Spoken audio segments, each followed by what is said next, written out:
Voilà, bonjour à tout le monde. Assalamu alaikum. Comme vous le constatez, nous sommes en mission à la baie. Et aujourd'hui, je vais vous réseau pour faire ce direct. Et avant de commencer, d'abord, je remercie tous les partenaires de partout à travers le monde. Sur le plan national. Donc, on dirait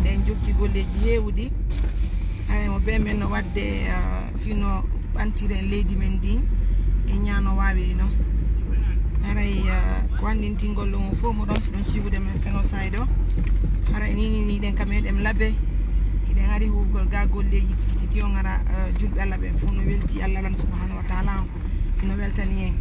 kono haray musibbe ni bi kadi hunde tawata no mapini e mojja kono bayi haray ko kodri Allah ala ko wawde Fenoside o ni ko mun yani mude do émission haray délégation yuri kamede mamu dum haray ko wombe ka ONG meden be wontiri be hewti Fenoside o dama donc haray do ni ko mun yani mude émission ko hollugol lon haray dey golle ko jokkuden kon daman ton haray woni fop ko boni gasara woni image on ko cen ko image mo mi addana on ko parti goto woni ko hiwdon do parti gidin tati non haray jami o woni ko yani haray julide ko wonde ni darne kon kamedem dama haray jami o ngo fop makko yani ka gangunal tu woni woni yanali haray donc comme mauvaise nouvelle do min mi expliquant on partenaire et surtout les partenaires qui nous ont aidés et les partenaires qui continuent à nous aider haray franchement ko hunde tawata no satti mouradu mu duro kono e wata buri kodduliye Allah. Donc, arrête donc mi farete on partage émission moƴƴa hanki ndiyan tiɗu ɗangari ka meɗen mamu womɓe ɓe mamu ɓe wawa seeditade et justement aussi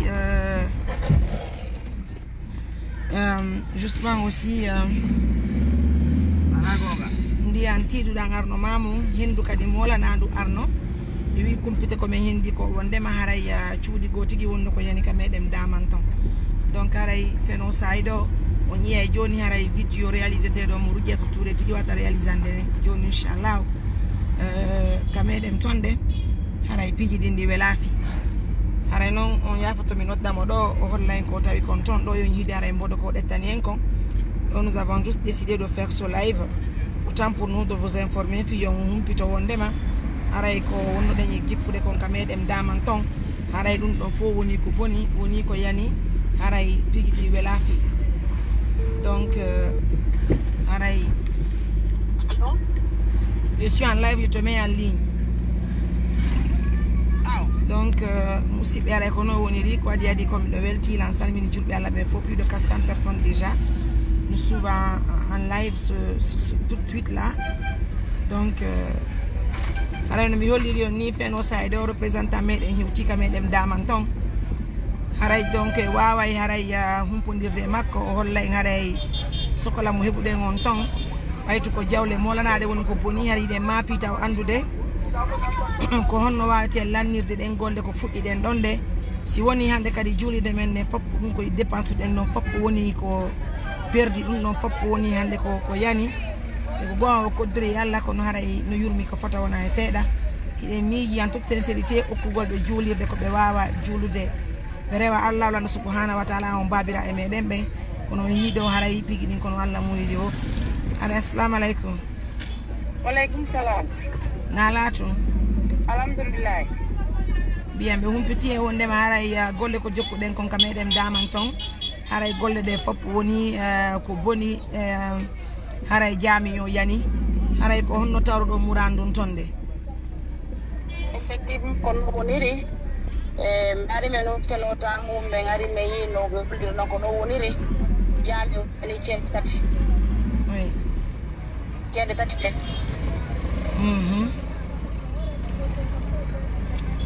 allô allô oui oui ko dam eddi ko fo yani cende den tati kala yani piliyeje wada de mono yuri ka furna gano arde den piliyeje de fo majje de yani pilier ko men nabi dum ko men nabi kon dum ko de pilier ko men nabuno kadi e fiyo be low den non kadi adi lowama parce que ne yana men attinoire be prépare de fi logol dum as pilier je de oui pilier je didi mi yi don pilier je didi no yani wow effectivement pilier je didi e ko hendu dum ka fello do gangu iwri ngu ari ko ndiyan hendu molana dal ari wali bude cende dati kala ko côté ko sénazo wada don ko on côté do woni yana dum ko côté ka imamo darta wada don kudduba e ka jube julita don ko on parti don tu woni yanali ko eddi kon fo yani e nde da cende de yani wow bien cela veut dire non kala fop poni ko boni pigi ni faut coudre alors on n'a pas le choix bien ara non kono tawda himbe benton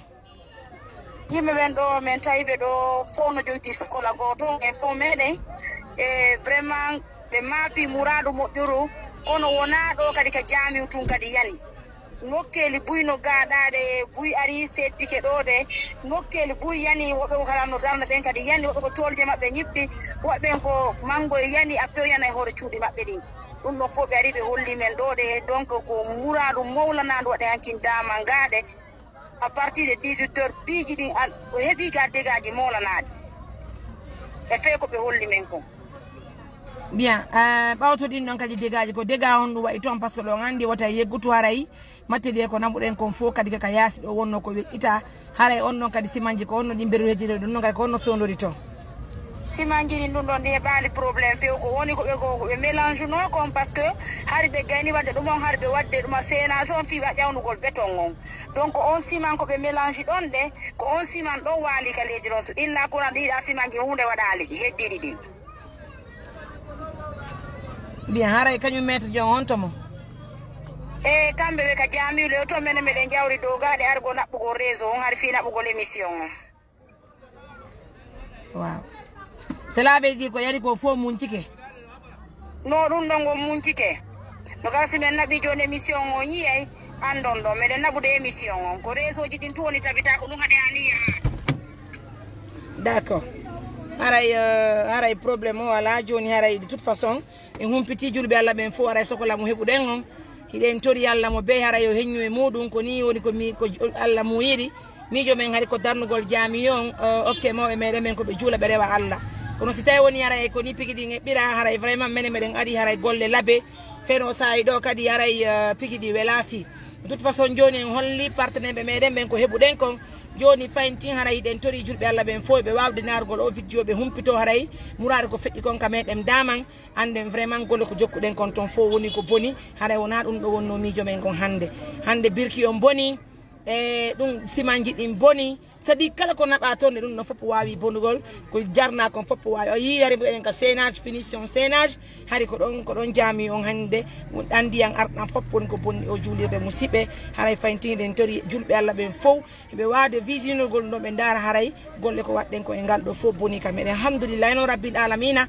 haray en darni jami je boy tay woni ko de do jamire wadde o satteni do haray fayntinde en tori Allah yo Allah burtu wallude yo Allah burtu mudinande joni haray adde image ko doit adde de kon fo hollen partenaire be meden ben ko fewndi don ko honto sutude anden joni qu'est-ce qu'il y a lieu de faire pour l'instant haray so ngay etude image di envoyer nous les images et vous rentrez à Mamou on ne peut pas prendre une décision parce que de toute façon on n'a pas un financement en main pour dire qu'on va reprendre rapidement le travail le matin donc il faut aussi